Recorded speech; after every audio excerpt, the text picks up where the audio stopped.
Hi viewers, అందరికి welcome friends. మన ఛానల్కి స్వాగతం ఫ్రెండ్స్. ఈరోజు డబ్ల్యూపీఎల్ యొక్క రిటెన్షన్ లిస్ట్ అనేది రావడం అయితే జరిగింది. సో ఎవరెవరు ఏ ఫ్రాంచైజీ ఎవరిని రిటైన్ చేసుకుంది, ఎంత పర్స్ వాల్యూ, ఏ టీం వద్ద ఎంత మిగిలింది అనేది పూర్తి వివరాలు మనం ఈ వీడియోలో డిస్కస్ చేద్దాం. అంతకంటే ముందు చాలా మంచి అనూహ్యమైన మార్పులు కూడా యూపీ వారియర్స్ చేంజ్ చేసింది. ఎందుకు చేంజ్ చేసింది అనేది మనకు పూర్తి వివరాలు తెలియనప్పటికీ మనం ఈ వీడియోలో చాలా విషయాలు మాట్లాడాల్సి ఉంది.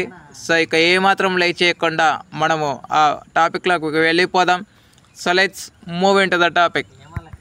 హాయ్ హలో నమస్తే my dear HYT creators YouTube channel.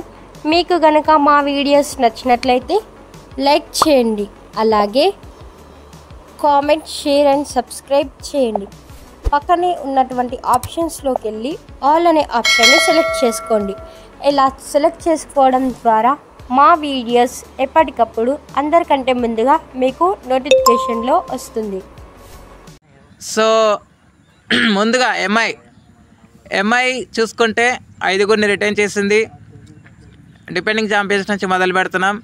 MI వచ్చేసి హర్మన్ప్రీత్ కౌర్, నాస్క్ వార్బ్రాండ్, Hayley Matthews, Amanjot Kaur, G Kamalini, వీళ్ళు 5గురిని రిటైన్ చేసుకోగా ఎంఐ వద్ద 5.75 crores బాకీ ఉంది. ఈ పర్స్ వాల్యూతో మిగతా ప్లేయర్స్ని కొనుగోలు చేయాల్సిన అవసరం ఉంది. ఇక నెక్స్ట్ అత్యధికంగా నాస్క్ వార్బ్రాండ్కి 3.5 crores అయితే ఇచ్చింది. Next Delhi Capitals runner-up. Delhi Capitals కనుక చూస్తే Jemimah Rodrigues, Shafali Varma, Nikki Prasad, Annabel Sutherland and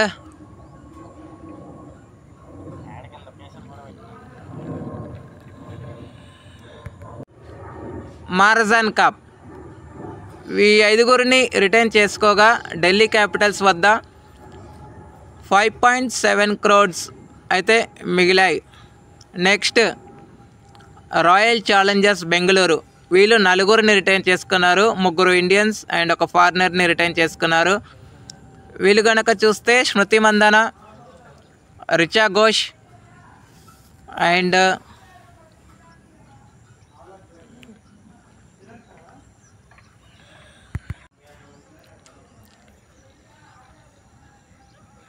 Ellyse Perry and Shreyanka Patil. ఈ 4గురిని రిటైన్ చేసుకోగా ఆర్సీబీ వద్ద 6.15 crores అయితే మిగిలాయి. Next Gujarat Giants. వీళ్ళు అనూహ్యంగా 2 రిటైన్ చేసుకున్నారు. ఇండియన్స్ని మొత్తం వదిలేసుకున్నారని చెప్పుకోవచ్చు. ఆర్టీఎం వాడే అవకాశాలు కూడా పుష్కలంగా ఉన్నాయి. మరి చూడాలి తీసుకుంటారా లేదా, ఆయా ప్లేయర్స్ని మళ్ళీ రిటర్న్ దక్కించుకుంటారా లేదా అనేది చూడాలి. ఇక వీళ్ళు రిటర్న్ చేసుకున్నది ఎవరెవరిని అంటే యాష్లీ గార్డ్నర్, బెత్ మోనీ. ఈ 2 రిటర్న్ చేసుకోగా వీళ్ళకి మిగిలిన పర్స్ వాల్యూ వచ్చేసి 9 crores, అక్షరాల 9 crores. నెక్స్ట్ యూపీ వారియర్స్ మాత్రం 1 రిటైన్ చేసుకుంది. అది కూడా శ్వేతా షెరావత్. ఈమెకి 50 lakhs అయితే ఇచ్చారు. టోటల్గా వీళ్ళ వద్ద 14.5 crores అత్యధిక పర్స్ వాల్యూ కలిగి ఉన్న టీం ఇదే అని చెప్పుకోవచ్చు. ఈ టీం చేసిన మిస్టేక్ ఏంట్రా అంటే కిరణ్ నవ్గిరిని వదిలేసింది, చినల్ హెన్రీని వదిలేసింది, క్రాంతి గౌడ్ని వదిలేసింది, చాలామంది దీప్తి శర్మని కూడా వదిలేసింది. చాలా పెద్ద మిస్టేకే చేసింది యూపీ వారియర్స్. మరి ఆర్టీఎం వాడాల్సిన అవసరం ఉంది. మెగా యాక్షన్లో ఎవరిని ఆర్టీఎం ద్వారా దక్కించుకుంటారు అనేది కూడా పెద్ద క్వశ్చన్ మార్కే ఉండిందని చెప్పుకోవచ్చు. మరి చూడాలి గైస్. మొత్తానికి 27th రోజు మనము వెయిట్ చేయక తప్పదు. So okay friends, thank you. మరి రిటెన్షన్ లిస్ట్లో మీరు ఎక్కువగా ఏ టీం ఎవరిని రిటైన్ చేసుకున్నట్టు మీరు సంతోషాన్ని వ్యక్తం చేస్తున్నారో కామెంట్ బాక్స్లో కామెంట్ చేయండి. అండ్ ఈ 2026లో వరల్డ్ కప్ WPL ఛాంపియన్ ఎవరవుతారని మీరు అనుకుంటున్నారో కామెంట్ బాక్స్లో కామెంట్ చేయండి. Thank you friends.